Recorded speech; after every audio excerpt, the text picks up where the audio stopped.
Olá, buscadores! Estamos iniciando mais uma edição do programa Leituras para Viver Melhor, programa produzido em parceria da Editora Teosófica com o Canal Suprem. Canal Suprem, que é o canal de comunicação da União Planetária, canal 2 da NET em Brasília.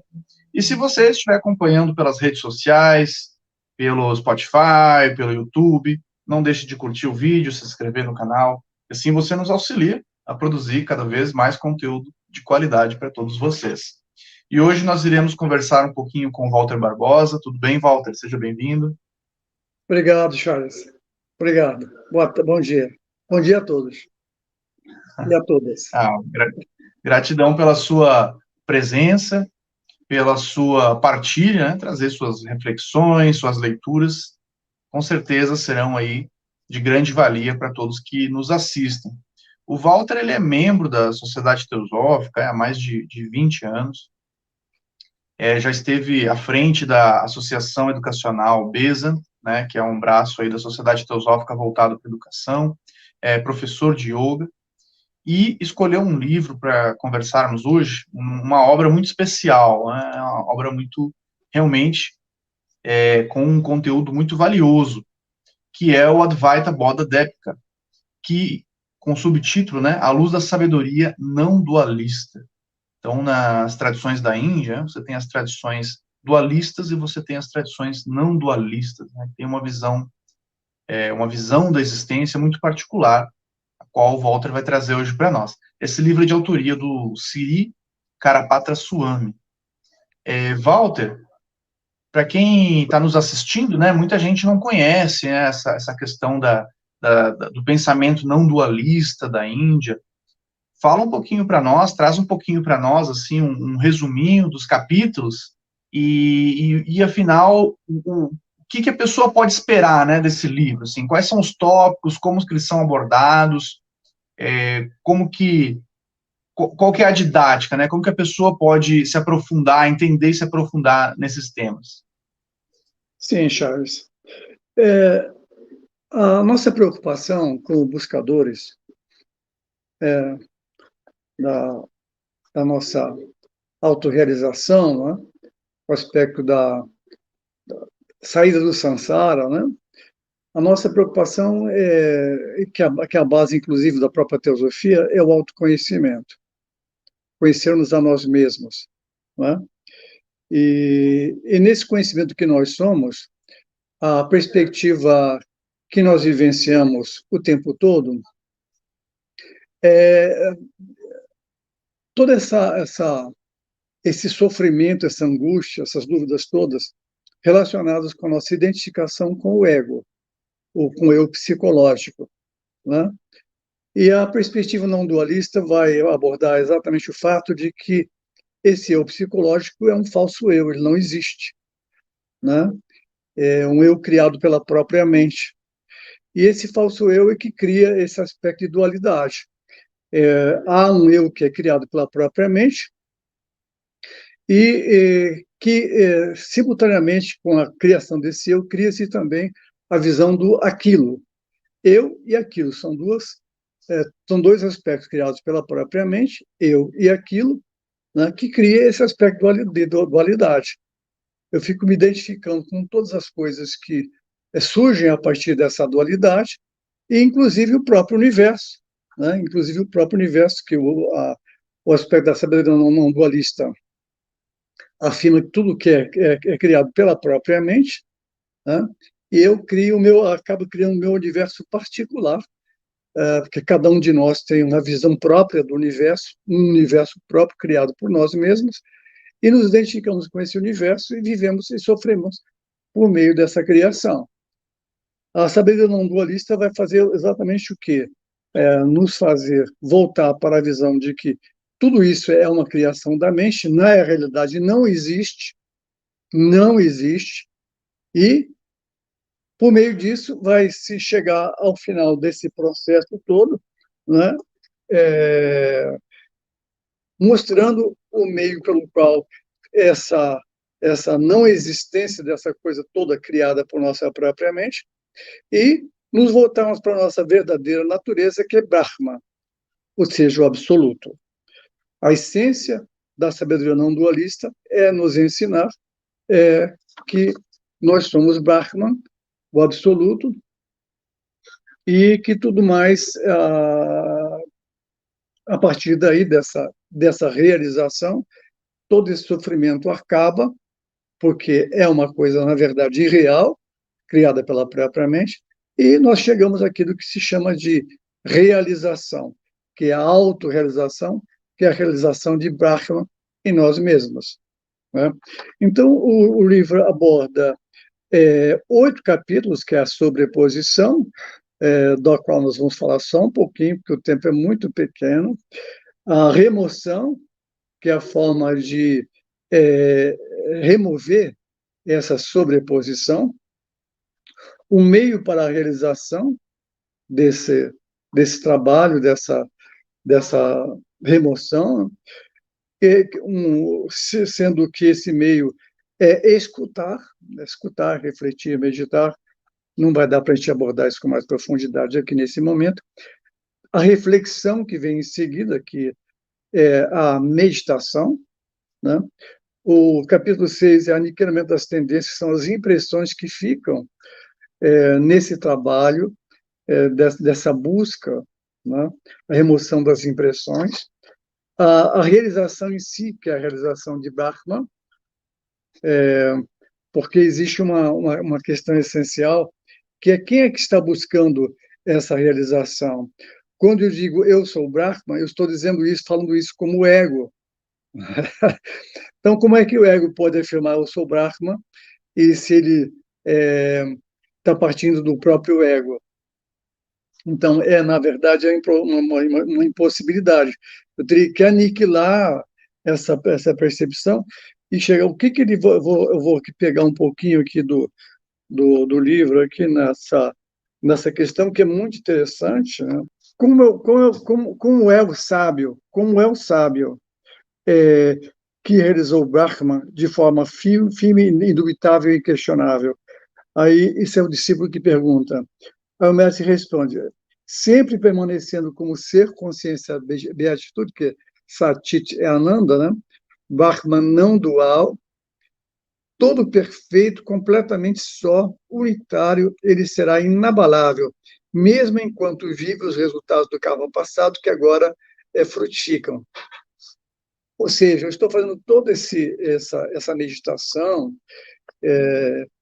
esse trabalho de busca de minha identificação com o Brahman, vivendo todos os problemas que o karma colocou no meu caminho, ou seja, que eu coloquei no meu caminho, né, que estão frutificando agora como karma, como efeito. Então, eu tenho que estar vivendo essa condição no meio de todo esse trabalho, porque eu não posso me isolar disso. O capítulo 8, que é a extinção da mente.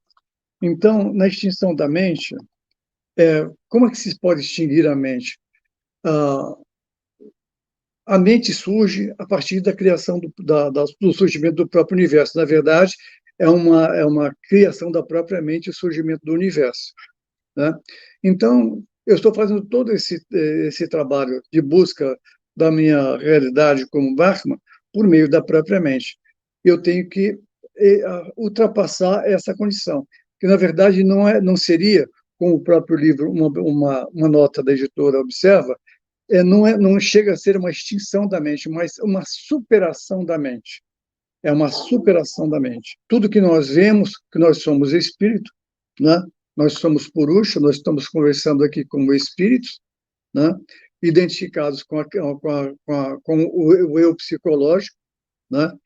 Que é um resultado da criação da própria mente, e estamos, digamos assim, envolvidos em todo esse conflito criado pela própria mente. Então, a extinção da própria mente ela vai decorrer de uma situação em que, estando identificados com Brahman, já como seres realizados, a mente em si deixa de existir, porque ela é uma fonte permanente de criação de pensamentos, identificação de coisas que estão fora dela. Na medida que tudo isso é eliminado, essa natureza da mente, essa existência dela em sua própria natureza, vai se extinguir, apesar de ela continuar existindo como mente. Eu, na verdade, eu continuo a existir no mundo, trabalhando no mundo, enfrentando e resolvendo o meu karma, né? Mas me valendo das ferramentas que a própria mente me propicia, porque, além da memória psicológica, nós temos a memória operacional, que nos dá a condição de viver no mundo. Não é? Então, eu continuo fazendo tudo isso no mundo, mas sem estar identificado com todos esses aspectos. Então, isso, ou seja, eu estarei já realizando o Brahman no mundo, sem estar identificado ou envolvido com o próprio mundo. Me veio algumas palavras de Blavatsky, né? Blavatsky dizia, esteja no mundo, mas não seja do mundo, né? E ela Isso também mesmo. dizia que a mente é assassina do real, né? Ó discípulo, mate assassina. Esse é um trecho aí da Voz do Silêncio, né? Um dos principais clássicos aí de suas obras. Isso. E me ocorreu, enquanto você falava, Walter, que talvez, né, a palavra seja transcender a mente, né? Como se for uma superação da mente, né? Este é o programa Leituras para Viver Melhor. Hoje estamos conversando com o Walter Barbosa sobre o livro Advaita Bodha Depika, A Luz da Sabedoria Não Dualista, de autoria do Siri Karapatra Swami, publicado no Brasil pela editora Teosófica. Nós vamos para um rápido intervalo e voltamos daqui a pouco. Até já.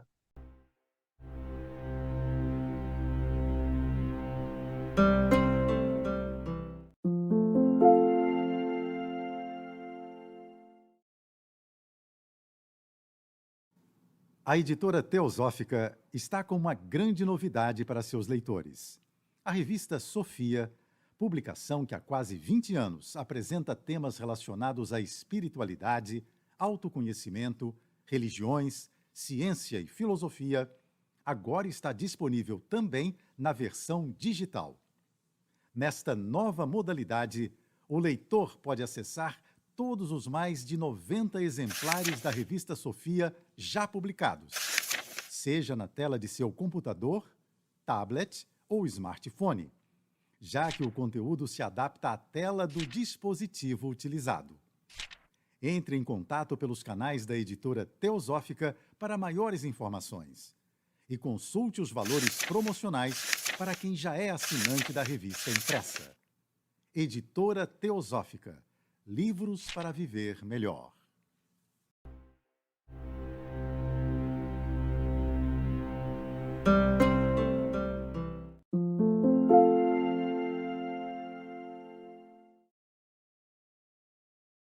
Estamos de volta com o programa Leituras para Viver Melhor, hoje conversando com o Walter Barbosa sobre o livro Advaita Bodha Depika, A Luz da Sabedoria Não Dualista, de autoria do Siri Karapatra Swami.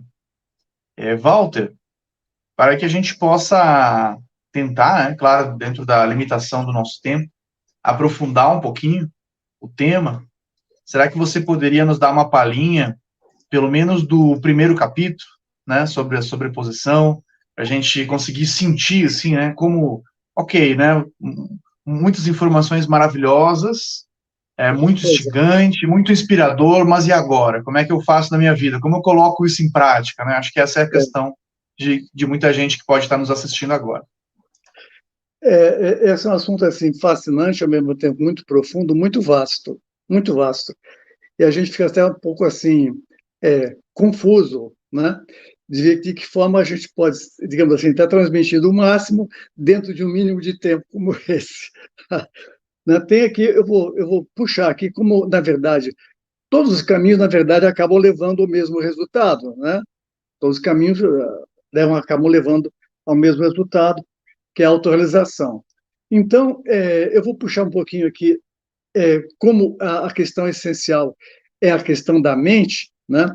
Então, eu vou lembrar aqui desse livro aqui, A Ciência do Yoga. Como é que posso aqui mostrar direitinho? A Ciência do Yoga, o Time, o Sutra 220.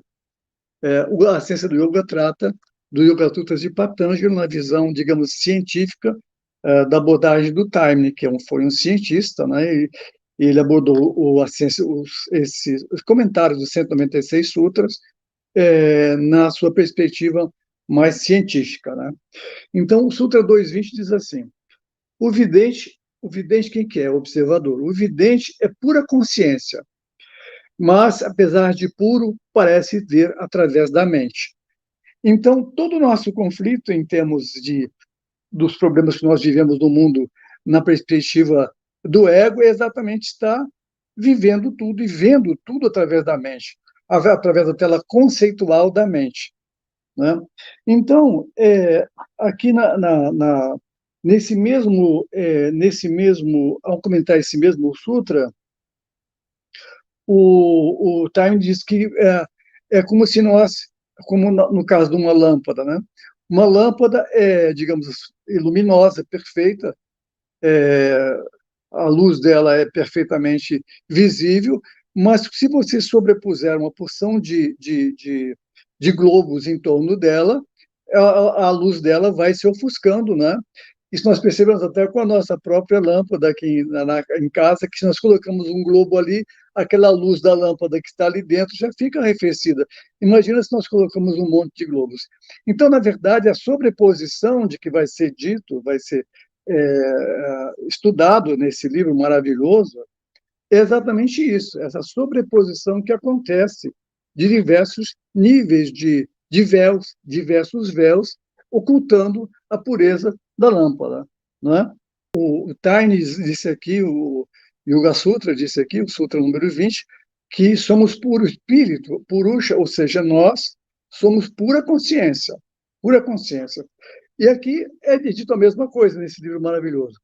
Então, ele diz assim, uma pergunta nesse capítulo da sobreposição, uma pergunta dita, apresentada. Antes da criação, embora o ser humano seja o ser imutável, né, sem forma, supremo, beatífico e não dual, como o espírito que nós somos, ele pensa ser um corpo com pernas e braços, o agente experienciador. Objetivamente, ele vê este homem e aquele, ou seja, está praticando e vivendo a dualidade. Isto é, aquilo, né?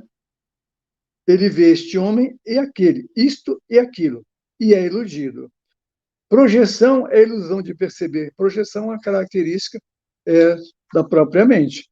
Projeção é a ilusão de perceber o universo externo na realidade não dual, né? Isto é sobreposição. Aí vem a pergunta específica. O que é sobreposição? É confundir algo que é com algo que não é. A meditação Vipassana, que é da tradição Theravada, do budismo Theravada, né? Tem uma meditação chamada Vipassana, que significa ver as coisas como elas são, ou seja, nós enxergamos as coisas de acordo com aquilo que está na tela conceitual da nossa mente. Enxergamos o mundo conforme a cor da nossa lente, né? O que é sobreposição? É confundir algo que é, ou seja, a realidade em si, com algo que não é. Como confundir, esse é um exemplo clássico, como confundir uma corda com uma cobra, uma estaca com um ladrão, uma miragem com a água, né? A aparência de algo falso sobre algo real é a sobreposição, né? Então, aqueles são os globos que são colocados em torno da lâmpada e que vão ofuscando a lâmpada, na natureza essencial luminosa da lâmpada. A realidade, o que é aquilo? O discípulo pergunta, é um discípulo bem capacitado, né? O que é aqui a sobreposição do irreal sobre a coisa real, ou substrato, que é a natureza real de todas as coisas. A realidade, ela aborda aqui. A realidade é o Supremo Brahma. O que é o Supremo Brahma? É o absoluto, não dual. Não é? Ou o ser, consciência, beatitude, não dual. Assim como o nome e a forma da cobra, que são falsos, são justapostos a uma corda, também na realidade não dual sobrepõe-se a categoria de seres animados e de coisas inanimadas. Assim, os nomes e as formas que aparecem como universo, constituem a sobreposição. Este é o fenômeno irreal. Ou seja, nessa perspectiva, todo o universo, tudo aquilo que nós estamos vendo, é criado pela própria mente e, portanto, é irreal. Então, esse trabalho todo que é feito, na perspectiva da sabedoria não dualista, no caminho dessa tradição, né, é exatamente, se eu posso chamar de tradição, é exatamente voltarmos à percepção da nossa realidade como Brahman. A pergunta é a seguinte: na realidade, que é não dual, quem cria a sobreposição? Isso é muito importante. Maya. Esse é um termo muito conhecido, né, no caminho da espiritualidade. O que é Maya? Maya é a ignorância sobre o já mencionado Brahman. O que é ignorância? Embora o ser seja Brahman, o que nós somos, não está presente o conhecimento do ser, sendo Brahman. O que obstrui o conhecimento do ser é a ignorância. Como isso pode projetar o mundo? Assim como ignorar o substrato, a corda, projeta a ilusão de uma cobra, ignorar Brahman projeta este mundo. Então, na perspectiva da meditação, que vai ser realizada, desenvolvida ou praticada no capítulo específico da realização, aqui na página 160, o que vai fazer o buscador? Pelo caminho da inquirição, né, que é o caminho específico da perspectiva não dualista, a inquirição. Você começa com aquela pergunta: quem sou eu? Quem sou eu? Quem sou eu? Aí você vai eliminando: eu não sou este corpo, eu não sou essa mente, né? Eu não sou essas emoções. Então você está negando tudo aquilo que está relacionado com a sua identificação com o próprio ego, a sua identificação com a própria mente. Você está buscando se desidentificar com a mente, com aquilo que você pensa que você é, para se identificar com aquilo que está por trás dela, que é Brahma, que é a sua própria, que é a nossa própria natureza. Então, na perspectiva da realização, você vai exatamente meditar continuamente em Brahma, meditar continuamente em Brahma, buscar essa identificação com Brahma. E então, isso é um trabalho, obviamente, que não é de 1 ano, de 2 anos, né? Tem um amigo que pratica esse caminho aqui em Campo Grande, né? Eu conheço mais de 20 anos, então, sabendo que ele pratica essa visão que chama de Atma Vichara, que é a investigação do eu. Ele pratica isso há mais de 20 anos. Então, ele chegou a um momento, ele entrou em contato comigo há uns 4 meses atrás. Ele chegou a um momento assim muito aflitivo, né, que é obviamente que vai se chegar e vai se ultrapassar essa situação, em que ele estava se negando como ego. Então, ele não se percebia mais sendo coerente com nada daquilo que ele estava fazendo no mundo. Acho que até já mencionei isso aqui num outro momento, né? Ele não sabia mais por que estava comendo, nem porque estava fazendo as necessidades dele sentado no vaso sanitário. Ele estava completamente desidentificado de tudo isso. Então, ele entrou assim num momento muito aflitivo mesmo, e graças a Deus já superou isso, né? Buscou caminhos assim para poder superar isso, e evidentemente o próprio ser interno vai indicando formas de a pessoa superar, né? Então, é exatamente isso. Então, ele fica numa perspectiva de completa desidentificação de tudo aquilo que ele pensa que é, né? Ele chega num estado de negação de tudo isso, porque, na verdade, ele trabalhou isso mais de 20 anos. Então, se negando, não sou isso, não sou aquilo, e aí você chega à essência daquilo que você é. E aí você fica, na verdade, assim, nesse momento, fatalmente vai acontecer isso, perdido, né? Porque você continua vivendo no mundo, vivendo a solicitação das requisições do mundo, e, ao mesmo tempo, vivendo um estado que nega tudo isso. Esse foi mais um episódio do programa Leituras para Viver Melhor. Hoje conversamos com o Walter Barbosa sobre o livro Advaita Bodha Depika, A Luz da Sabedoria Não Dualista, publicado pela editora Teosófica, de autoria do Siri Karapatra Suani. Nós vamos ficando por aqui e até o nosso próximo encontro.